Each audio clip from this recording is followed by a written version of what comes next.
बिस्मिल्लाहिर्रहमानिर्रहीम। अस्सलाम वालेकुम फ्रेंड्स, आज की वीडियो में आपका वेलकम करते हैं। उम्मीद करता हूँ कि आप सब खैरियत से होंगे। तो चलिए आज की वीडियो का बाकायदा आगाज़ करते हैं। आज हम मैथमेटिक्स क्लास 9th का first chapter matrices and determinants को स्टार्ट करने जा रहे हैं। इसमें सबसे पहले है मैट्रिसेस का इंट्रोडक्शन।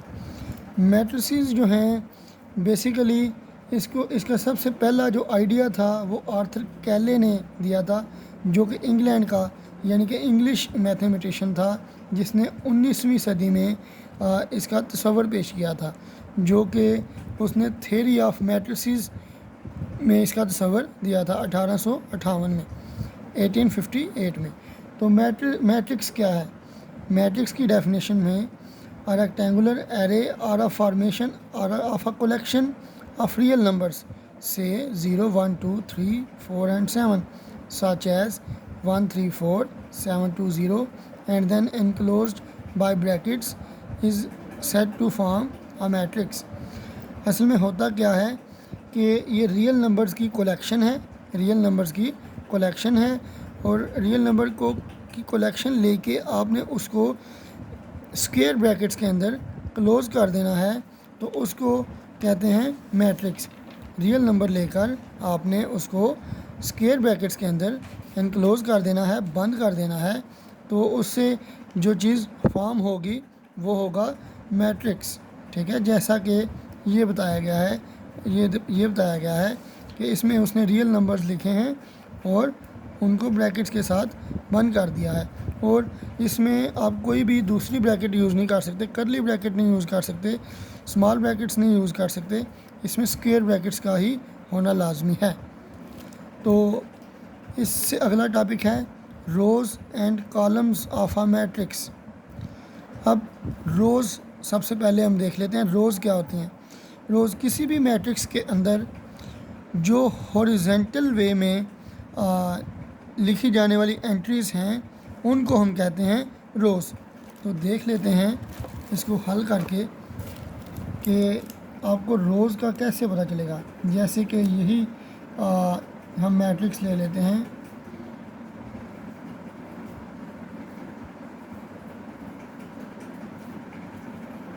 इसमें हॉरिजॉन्टल वे में ये एंट्रीज़ लिखी गई हैं, ये एंट्रीज़ लिखी गई हैं और ये एंट्रीज़ लिखी गई हैं। ये रो नंबर 1, ये रो नंबर 2, ये रो नंबर 3। तो आप देख सकते हैं इसमें हॉरिजॉन्टल वे में 3 रोज़ बन रही हैं, 3 यानी कि एंट्रीज़ ऐसी हैं जो कि हॉरिजॉन्टल वे में लिखी गई हैं। तो नंबर ऑफ़ रोज़ इसमें कितनी हो गई? 3। इसी तरह कॉलम्स और डिस्कस कर लेते हैं। कॉलम्स जो हैं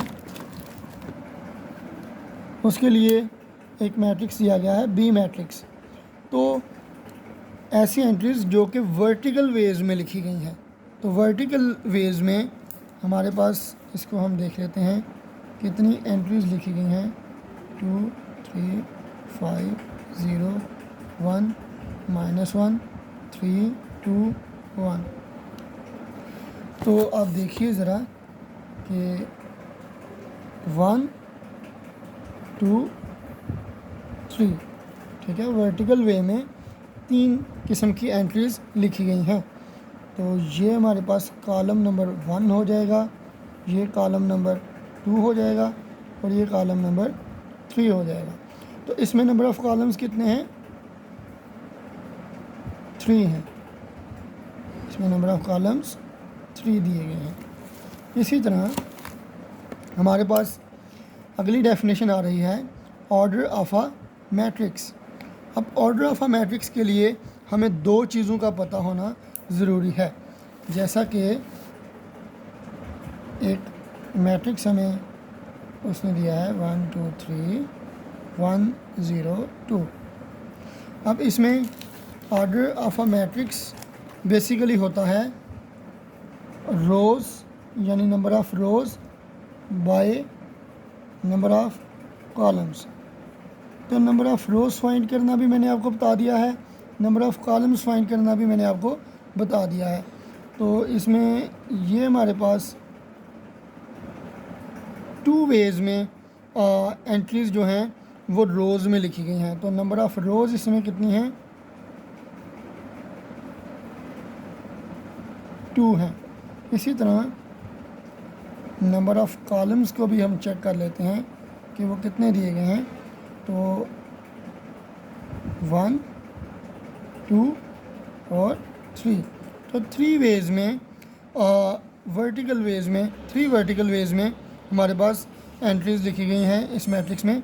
तो 3 कॉलम्स हो गए।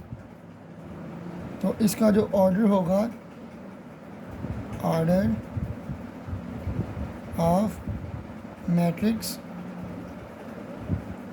एम जो है वो इक्वल हो जाएगा, रोज़ हमारे पास कितनी है 2 बाय कॉलम्स कितने हैं 3। तो इसका ऑर्डर हो जाएगा 2/3। आइए इसकी डेफिनेशन को भी चेक कर लेते हैं। The number of rows and columns in a matrix specifies its order, यानी नंबर ऑफ़ रोज़ और नंबर ऑफ़ कॉलम्स किसी ऑर्डर में, किसी मैट्रिक्स में, इनफैक्ट नंबर ऑफ़ रोज़ और नंबर ऑफ़ कॉलम्स किसी मैट्रिक्स में उसको ज़ाहिर करते हैं, इसके ऑर्डर को, किसी मैट्रिक्स के ऑर्डर को ज़ाहिर करते हैं, यानी उस मैट्रिक्स के अंदर कितने रोज़ हैं और कितनी कॉलम्स हैं। ठीक है जी।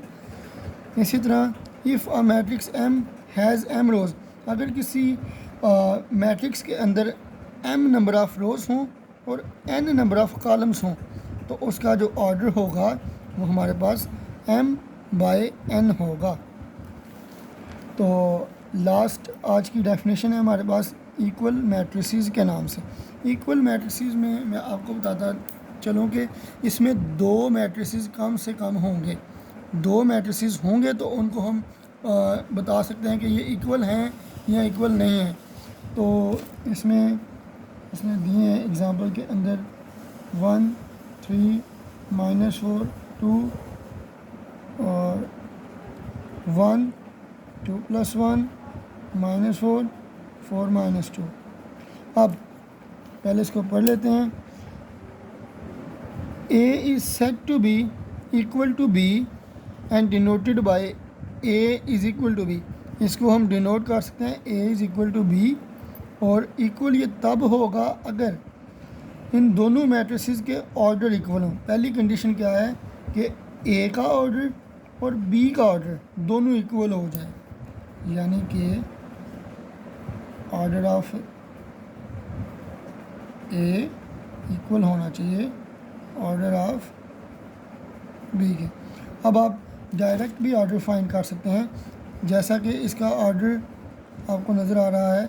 2 नंबर ऑफ़ रोज़ हैं, 2 बाय और 2 नंबर ऑफ़ कॉलम्स हैं, इज़ इक्वल टू इसका ऑर्डर 2 नंबर ऑफ़ रोज़ हैं इसमें बाय 2 नंबर ऑफ़ कॉलम्स हैं।